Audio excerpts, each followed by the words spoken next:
Good day to everyone. Welcome to the Australian Conference of Economists. I am Dewa Larasati Putri, and I will be your speaker for today. There will be 4 contents that I will explain.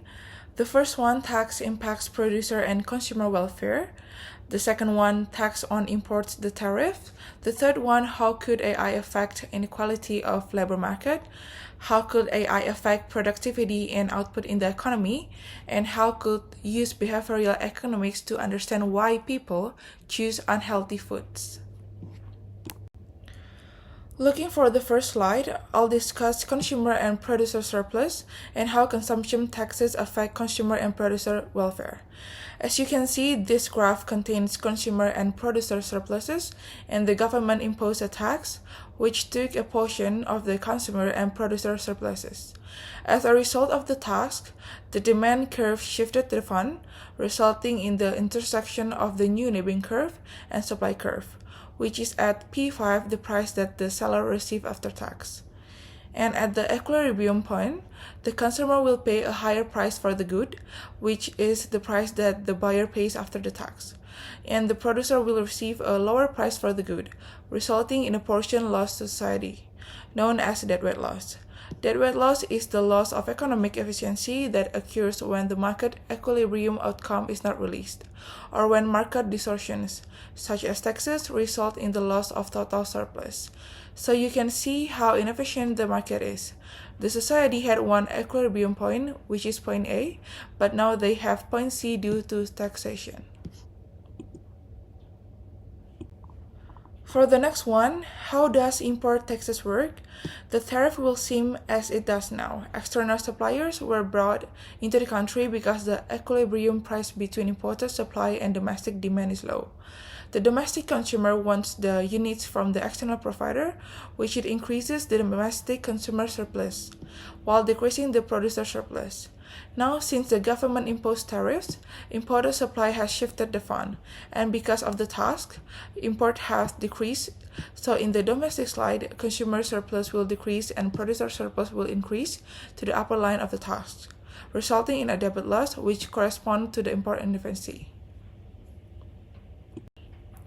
Let us now address generative AI and labor market reduce inequality. In the first scenario, generative AI increased productivity for all skilled labor, with a notable benefit to low and middle skilled workers. Initially, at the equilibrium point in 1, the demand of labor is D1, the wage rate is B1, and the inequality of labor is Q1.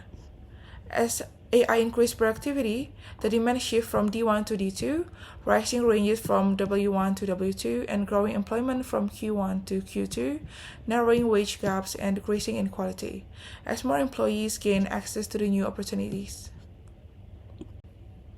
The second scenario involves generative AI, which largely benefits high-skilled workers while automating low-skilled employment. The labor market begins in comparable year of 1 with the merge number 1 and employment, Q1. As AI automates low-skill testing, the demand for low-skilled labor falls, shifting curve less small D1 to D2, resulting in lower ranges W2 and reduced employment Q2, worsening the budget gap. In conclusion, the influence of generative AI on equality is dependent on its uses. It has the potential to lessen inequality if it improves productivity and skill levels. However, if technology mostly benefits high-skilled workers and as while replacing low-skilled positions, inequality may rise. And an equitable distribution of AI benefit is critical to always decreasing in the weight catch. Okay, let's look at the impact on productivity and economic production. In the first situation, extremely generative, AI increases productivity and makes the economy more efficient, allowing businesses to generate more goods and services with the same resources. This is depicted in the diagram by the red wall shift on both the long and short run at greater supply curves. As productivity increased, economic capacity expanded, resulting in an increase in the real GDP from Y1 to Y2. At the same time, the price level dropped from P1 to P2, suggesting that goods and services were produced at the lower cost, which benefit consumer its global prices and business demand production. In the second situation, Actual generative AI leads to roughly the same level of productivity. There is no change in either the long or short run, a greater supply goes. As a result, real GDP continues at Y1 and the price level remains at P1. In this example, the economy maintains its previous level of output and prices, demonstrating that without considerable gains in productivity from AI, there is no multiple influence on overall economic growth or price stability. Why people choose unhealthy food options? For the first one is present bias. Present bias is a people's tendency to prioritize immediate gains over future benefits. When it comes to food choices, people frequently prioritize the quick gratification that comes from consuming high-calorie, delectable items such as fast food and sugary snacks, which provide an instant sense of pleasure and satisfaction. The long-term benefits of eating healthier foods such as better health and lower risk of diseases appear remote and insignificant in the present. The second one is status quo bias, reverse to the natural desire of people for keeping things as they are, even if making a change could result in the better outcomes. This bias makes it difficult for people to break old habits, such as their usual dietary selections.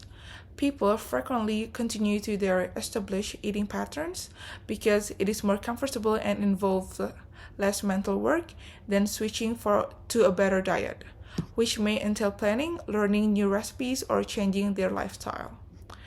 The third one is the loss aversion, reverse to the belief that people fear losses more than they value benefits. In terms of food choices, people may believe that switching to healthier alternatives will deprive them of the fun and comfort that comes with their favorite junk meal. The perceived loss of taste or enjoyment while transitioning from a rich dessert to a salad can be far more substantial than long-term health advantages. And for the last one, bounded rationality, is the theory that people have a limited cognitive capacity to analyze all relevant information, causing them to make decisions that are satisfactory but not ideal.